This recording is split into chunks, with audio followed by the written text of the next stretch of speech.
There has now got to be a new normal. No one sitting in Pakistan is going to be allowed to believe that they can just walk across the border and kill our citizens with impunity. There will be a price to pay.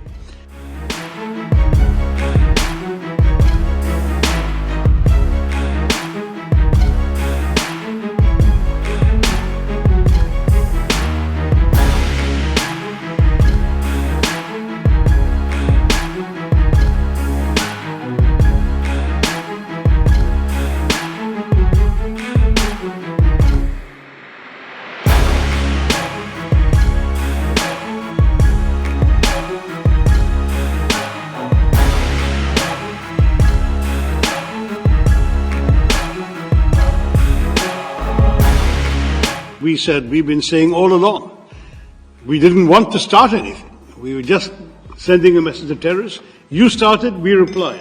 If you stop, we'll stop. And they stopped. There was an 88-hour war. We look back on that with a great deal of frustration because it needn't have happened at all. Lives have been lost. But at the same time, we look back on this experience with a steely and renewed sense of determination. There has now got to be a new normal. No one sitting in Pakistan is going to be allowed to believe that they can just walk across the border and kill our citizens with impunity. There will be a price to pay, and that price has been going up systematically. We also knew where the responsibility lay. Sadly, Pakistan chose to follow its usual path of denial.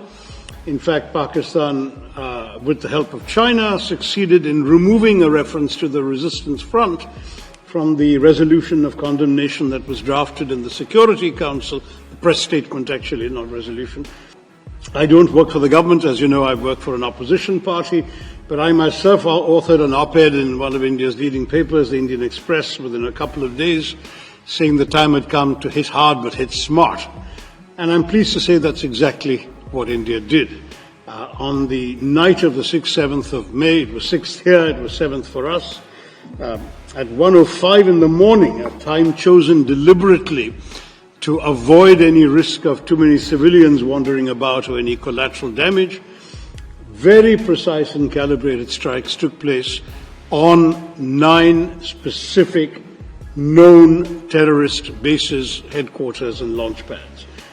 India sent a clear message, number one, that it was not going to take terror lying down, it would answer, but equally that by delivering very precisely calculated, calibrated strikes on very specific targets, it was also sending a message that this was not meant to be the opening salvo in a protracted war, but just an act of retribution, that we braced ourselves sufficiently for the malign influences in our neighborhood that did not want that story, that narrative to be told in an uninterrupted manner.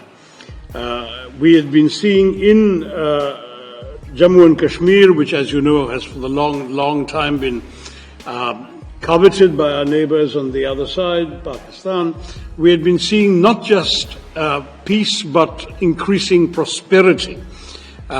In fact, Vinay gave me this wonderful nugget that the number of tourists in Kashmir last year was double the number of tourists in Aspen, Colorado last year. So that was the kind of not just normalcy but growth, prosperity that the people of Kashmir were enjoying as Indians and foreigners were flocking to Kashmir for tourism. So some people decided that they would want, first of all, to attack that process of normalization. Second, to undermine the overall Indian narrative as well as the prosperity of the people of Kashmir. Third, by doing so in an atrocious manner, that is, it was not just a terrorist attack of somebody indiscriminately blowing up people with a bomb, it was a bunch of people going around identifying the religion of the people before them and killing them on that basis. Clearly, we're not interested in warfare with Pakistan. We would much rather be left alone to grow our economy and pull our people into the world that they're getting ready for in the 21st century. We have no desire to have anything that the Pakistanis have. Sadly, we may be a status quo power, they are not. They are a revisionist power, they covet territory that India controls, and they want to have it at any price. And if they can't get it through conventional means, they're willing to get it through terrorism. That is not acceptable to us, and that's really the message that we are here to give all of us, all of you in this country and elsewhere. We are determined now that there's got to be a new bottom line to this. We have tried everything, international dossiers, complaints to sanctions committee, diplomacy, even this joint investigation attempt, everything has been tried.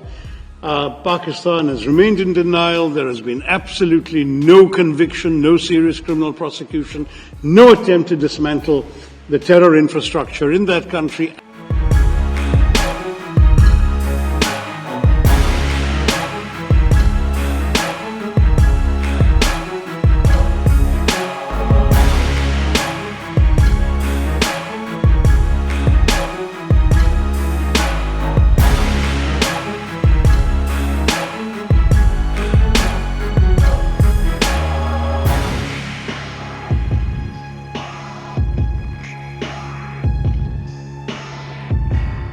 If you like this video, then like, share and subscribe to Mirror Now.